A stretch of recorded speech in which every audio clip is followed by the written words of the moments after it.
ఒకళ్ళు శశిభూషణ్ గారు, కృష్ణతేజ గారు అయితే, ఇంకొకళ్ళు రంజిత్ పాషా గారు కలెక్టర్. ఇందాక వేదిక పైన చూస్తూ ఉంటే అందరూ నందికొట్కూరు అందరూ గ్యాంగ్ అంతా చేరి కర్నూలు నేను అభివృద్ధి చేసుకున్న తప్ప మిగతా జిల్లాలు నేను ఎందుకు చేయట్లేదని మిగతా వాళ్ళ మీద అడగాలనిపించింది. మీరందరూ గ్యాంగ్ అప్ అయిపోయి మీరు చేసిన అభివృద్ధి ప్రజలకు మంచి జరుగుతుంటే నాకు నిజంగా మనస్ఫూర్తిగా చాలా చాలా ఆనందంగా ఉంది. మీ అందరికీ నా హృదయపూర్వక శుభాకాంక్షలు, అభినందనలు. అలాగే షణ్ముఖ్ గారికి, ఐఎఫ్ఎస్ అధికారి, డైరెక్టర్ నరేగా, వారికి కూడా అంటే మేము నరేగాకి తీసుకొచ్చినప్పుడు గత ప్రభుత్వంలో సరిగ్గా జాతీయ ఉపాధి హామీకి పథకం కాదు, మొన్న గౌరవ శాసనసభ్యులు కూడా అసెంబ్లీలో మాట్లాడుతూ జాతీయ ఉపాధి హామీ పథకం సగటు బతుకు తెరువు లేకుండా ఇబ్బంది పడుతున్న కూలి సోదరి మండలికి చేయడానికి ప్రవేశపెట్టిన పథకం ఇది. అలాంటి పథకాన్ని దుర్వినియోగం చేసి ఇది రాజకీయ ఉపాధి హామీ పథకం అయిపోయింది. గౌరవ శాసనసభ్యులు తెలియజేశారు మన అసెంబ్లీలో. అలాంటివన్నీ ఎదుర్కోవడానికే షణ్ముఖ్ గారిని పెట్టాం.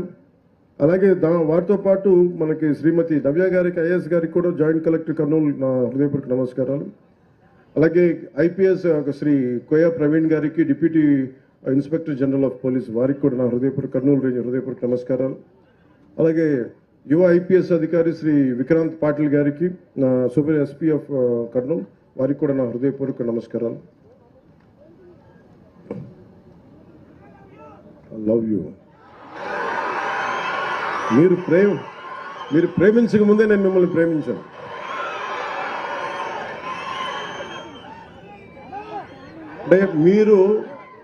అంటే నేను ఇందాక శబరి గారు మాట్లాడుతా జన సైనికులు చాలా గట్టి వ్యక్తులు అంటుంటే, అంటే ఎంత గట్టిదనం లేకపోతే వీర మహిళల్లో కానీ జన సైనికుల్లో కానీ, అంటే ఎప్పుడు కూడా గెలుపులో నేను మనుషుల్ని లెక్కించను.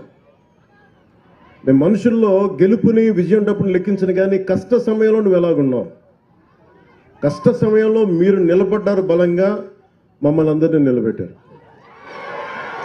అంటే ఏం లేదు, అంటే రోడ్ల మీదకి ఇక్కడున్న వేదిక పైన నాయకులందరూ తెగించి రాగలరు. కానీ వెనక మీరు బలం ఇస్తే 175కి మనం 164 సీట్లు కొట్టగలిగాము, 21 పార్లమెంట్ సీట్లు. అంటే ఇది సామాన్యమైన విజయంగా దేశం తల తిప్పి చూసిన విజయం ఇది. అలాంటి విజయానికి మీలాంటి యువత కానీ మీలాంటి కమిటెడ్ వ్యక్తులు లేకపోయినంటే ఈ పాటికి ఇది సాధ్యమయ్యే పని కాదు.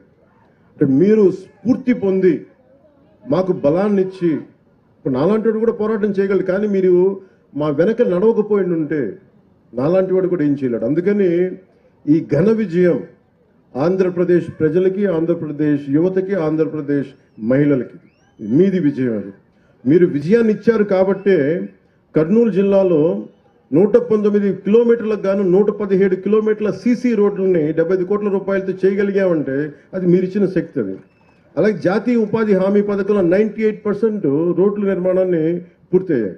దీనికి మనస్ఫూర్తిగా కలెక్టర్ రంజిత్ పాషా గారిని మనస్ఫూర్తిగా వారికి నా అభినందనలు తెలియజేస్తాను. మిమ్మల్ని స్ఫూర్తిగా తీసుకొని అందరూ పనిచేయాలి అనేది నేను నా విజ్ఞాపన అందరికీ. ఇవన్నీ కూడా మన పల్లిపొండ కార్యక్రమంలో గ్రామ పంచాయతీలు మీరు చూడండి, ఫస్ట్ టైం గ్రామ పంచాయతీలకు ఇప్పుడు దాకా 100-300 లెస్ దెన్ చాలా తక్కువ డబ్బులు ఇచ్చేవాడు. మనం వచ్చిన తర్వాత గౌరవ ముఖ్యమంత్రి శ్రీ నారా చంద్రబాబు గారి నాయకత్వంలో ఎన్డీఏ కూటమి ప్రభుత్వం ఏర్పడ్డాక జాతీయ ఉపాధి హామీ పథకం కావచ్చు, పంచాయతీరాజ్ వ్యవస్థ కావచ్చు, పటిష్టం చేయడానికి ఆయన నాయకత్వానికి మనస్ఫూర్తిగా అభినందనలు తెలియజేసుకుంటూ, కృతజ్ఞతలు తెలియజేసుకుంటూ నారా చంద్రబాబు నాయుడు గారికి పల్లె పండుగ విజయవంతం ఏంటంటే ఒక బలమైన ముఖ్యమంత్రి, అనుభవశీలురైన ముఖ్యమంత్రి ఉంటే ఎంత బలంగా చేయలేను. నాలాంటి వాడు నేర్చుకుంటాడు. ఎప్పుడు ఒక సీనియర్స్ దగ్గర మనకంటే అనుభవజ్ఞుల దగ్గర తీసుకుంటాం. మనకంటే అనుభవజ్ఞుల దగ్గర నేర్చుకోవడానికి నేను ఎప్పుడు సంసిద్ధంగా ఉంటాను. సో అలాంటి కర్నూలు జిల్లా పల్లె పండుగలో భాగంగా చేపడుతున్న ఈ కార్యక్రమాల్లో మొదటి స్థానంలో మన కర్నూలు జిల్లా ఉంది. ఇక్కడ అందరికీ కూడా నా ప్రత్యేక అభినందనలు తెలియజేస్తా ఉన్నాను.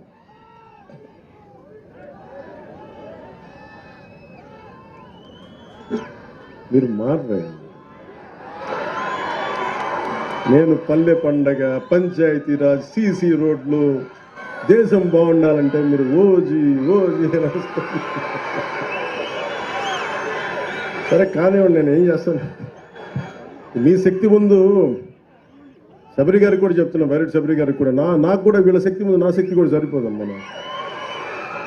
వీళ్ళు గొడవ పెట్టుకున్నా నేను కూడా ఆగలేను. అందుకని వీళ్ళకి నమస్కారాలు తెలియజేయడం తప్ప